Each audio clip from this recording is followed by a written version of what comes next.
Kev, first of all, Ryan Hall's injury, how big a blow has that come for the group? Yeah, huge blow.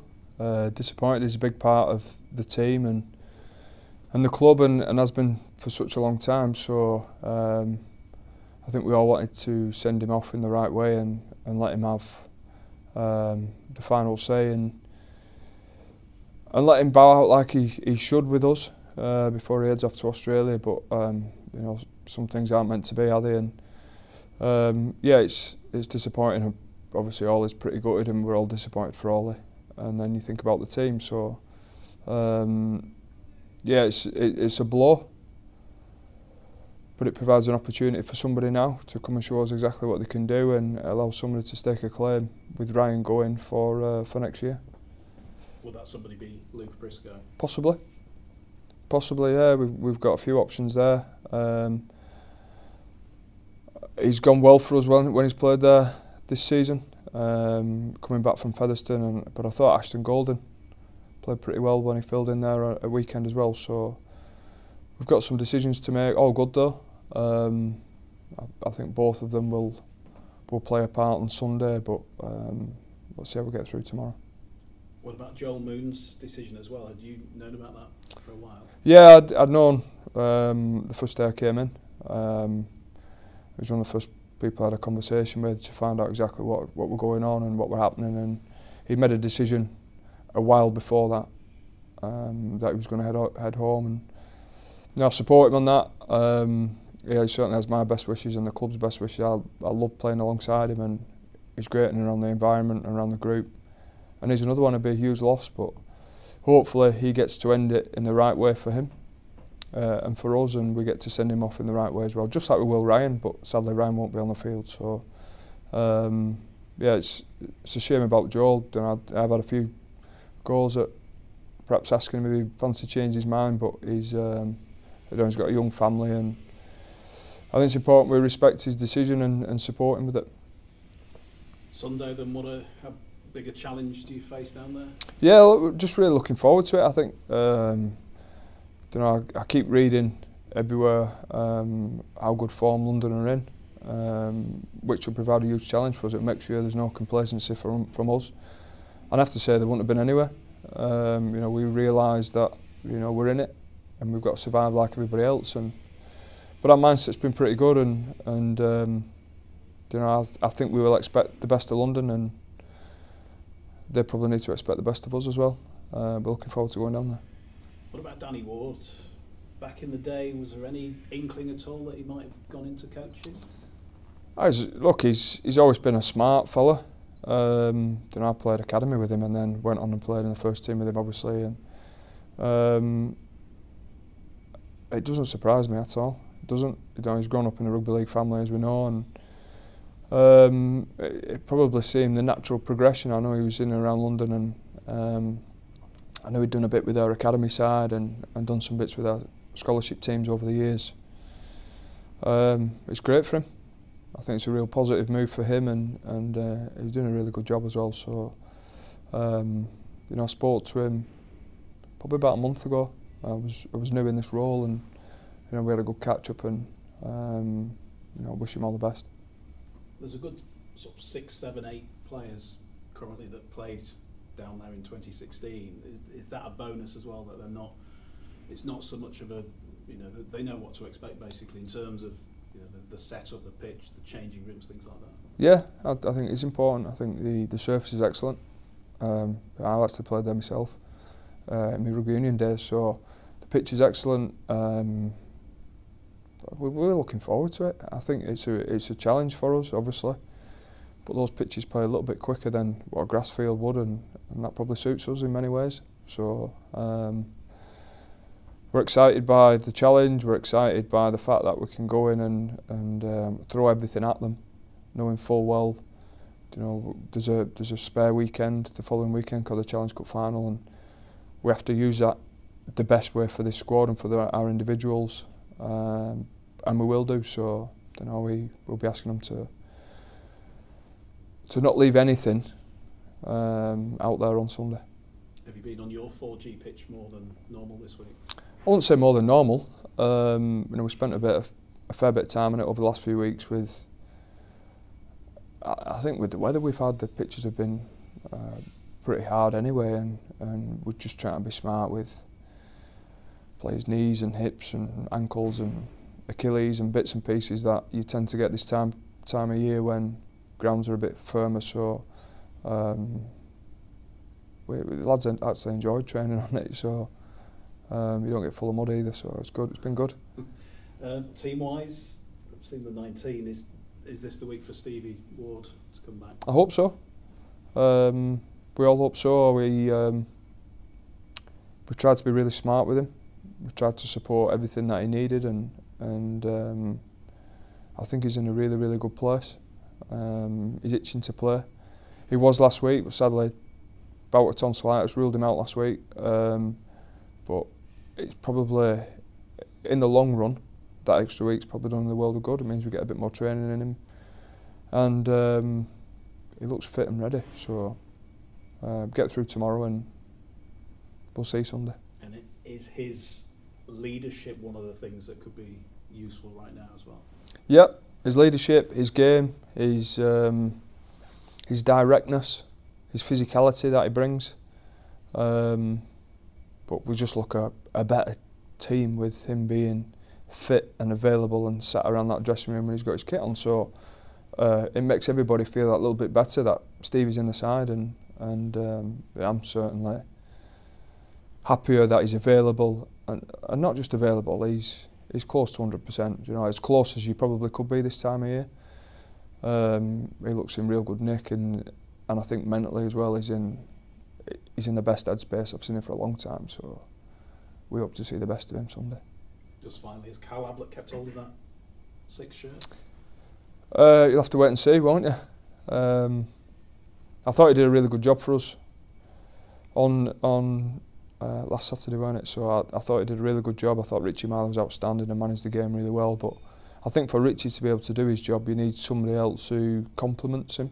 And I felt he did that. So you'll have to wait and see. I think Cal's got a durability about him, and he can play in a number of positions. So whether he starts there or not, or whether he goes there for a stint, you'll have to wait and see. But he's another one who's really important. He's in the team and in the side, and he's another one who the lads look around the dressing room, and from his presence, he's been there, he's done it. He played at London a couple of years ago, but he's won up to grand finals, and he's an important player for us.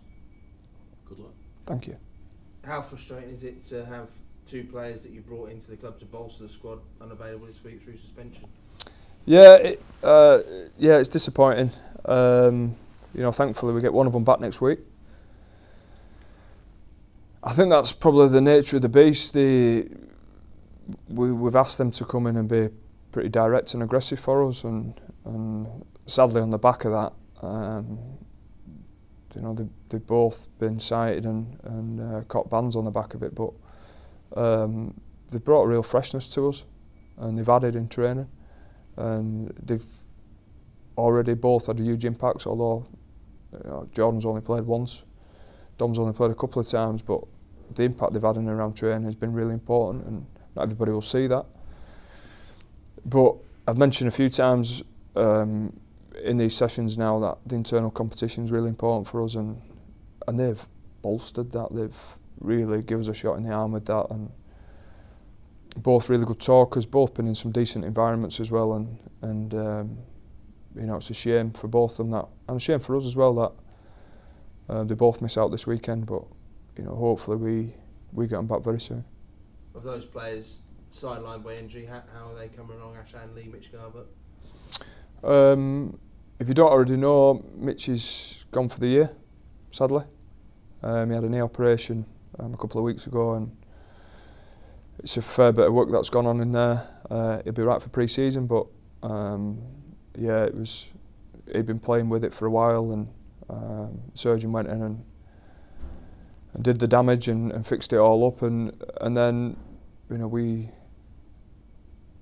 I suppose the bad news came then that we'd lose him for a couple of months, so Mitch isn't available. Ashan Lee's possibly available for OKR. I think that spare weekend next week will help us. Same with Matty Parcell. Probably the same with Jack Walker. So I think if the game had been next weekend, those three would have had a chance. So we look forward to having them back. We look forward to having a week of training with them next week, and then certainly that week leading into OKR. When we talk about like internal competition, we suddenly generate a bit more as well. How will you use the time next week? Obviously, there's no game at the end of the week, but is it a chance to have a 2-week build up into OKR? Yeah, we'll be smart with it. I think you don't want to start building too early. It's a chance to freshen up, but it's also a chance to get a couple of field sessions in as well. So our field sessions this week and last week in particular, I feel we've gone up a notch, and we're starting to understand, and instinctively things are falling into place. So, but we've got to show that on the field again. But those extra field sessions will help next week, and like I said, we'll be smart as well. This time of year, it's important to get the balance right between doing enough and not overcooking them, and certainly mentally, I think for our guys, a freshener up would be a good thing. Are you expecting a similar pattern of game from last week against Toulouse, against London, in terms of a championship side that's full of confidence and will test us if we allow them to? Yep, I think there's certainly a chance there are. I think they'll throw some bits at us. I also think they'll be pretty direct, knowing Wardy as I know him. So, and then they have got some individuals who could cause any team some problems. So we've done our homework like you'd expect. We're really looking forward to the game, and I certainly am as well. I'm looking forward to watching us play again and see our improvements again. And I think our 19 we've named is strong. I think the 17 from that will be very good. That take the field. Did you notice a lift in tension within the group, having got that vital first win to kick off the qualifiers? Yeah, I think so. I think half time was tough last week because I think we were all frustrated, and angry would probably be a word I'd use. But the pleasing thing was that we were able to win it a second time. So we got well in front, as you know, before half time, and to let them back in and give them a sniff was very, very, very disappointing. But I think to come out second half and get some control and manage the game very well, we can take a lot from that, because I'm not sure we'd have been able to do that 4 weeks ago. I think we'd have been really challenged, and the fact we came through that and we found a way, and it certainly wasn't 10 out of 10, but the fact that we were prepared to fight and scrap and play a certain style really pleased myself and Jimmy. This weekend aside, how good would it be for rugby league if London Broncos were able to get back into the Super League competition, and the game could have a team down in the capital again? Yeah, well, I think it'd be great. You're right, this week aside, we have a job to do there Sunday, but I think the sport needs a presence down there, and a strong one. And I've played against London over the years where they've been very, very strong, and it's always been a good place to go. It's always been an experience, and if you look throughout Super League now, there are not that many away journeys where you actually get an overnight stay, and that's really important for some of our younger players to understand what camp environments are like, to understand actually it's not just about being there the few hours that you're there for training in a day. It's a bit more than that, and it helps you get to know each other and spend time with each other and build some of that trust and honesty that all good teams have, and I think we missed that. But also from the wider game, the presence in London would be huge. The amount of juniors that London create and that are probably littered in around Super League now is good for the game. So we look forward to Sunday. Do you think they're better placed now than perhaps they have been, certainly in the recent future, in recent past, in terms of their development, that they've gone down to the Championship, they've sort of built from the grassroots up again with Henderson first of all, now Wardy? Yeah, they look like they've got real solid foundations. I think David Hughes over the years has constantly supported and backed the club, and should be applauded for that. I think he's done an unbelievable job in, at times, some difficult circumstances, but he stuck with it. And you're right in mentioning Henderson. And then Wardy seems to have taken him on again, so I think the future's bright for the Broncos, but hopefully not this weekend.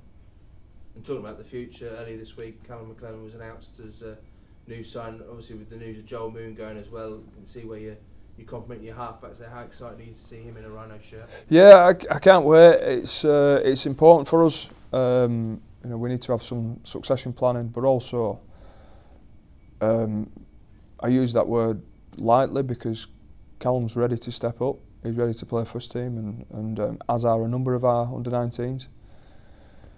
Sadly, we missed the registration date, and it looks like he won't be able to play for the rest of the year. He won't even be able to feature in our 19s, which is a big loss, but it gives us a chance to spend some time with him and let him fully understand what we're about, get some training under his belt. But yeah, it's great to give a young lad an opportunity, and you know, the ball's in his court. We'll support him the best way we can. We'll help him every way he can, and try and ensure he's here for the next 15 years. And there were a number of clubs who were chasing him. The fact that he's committed to the Rhinos and wants to be part of something special, that's a boost in terms of next year and beyond. Yeah, a huge boost. You know, there's a number of big clubs chasing him, and I spent a fair bit of time working on it. But he's a great kid. He knows exactly what he wants, and he's very determined, and he has a lot of desire to play here and wanted to come to Leeds. So obviously delighted. I think he realises that if he's good enough, he'll get an opportunity here, and it has to be that way for our junior players. There has to be a pathway through, and I know there've been a couple that have poked the nose through this year. We hope there's a couple more before the end of the year, but certainly Callum will be part of that group that is in and around and pushing for a spot next season. You spoke about him being a natural footballer with his skills. Is that the sort of thing that you can enhance with coaching, but you can't put in there if it's not there? I think so. I think some of that is the time he's probably spent watching the game and understanding some of the best players and what they do. But he also seems to have a lot of vision, and I'm not sure how you put that in people. You know, you can ask people to run hard and tackle hard, and you can work on catching and passing, but actually seeing it and understanding it and being able to take advantage of it is another thing, and he has that, and those players are few and far between.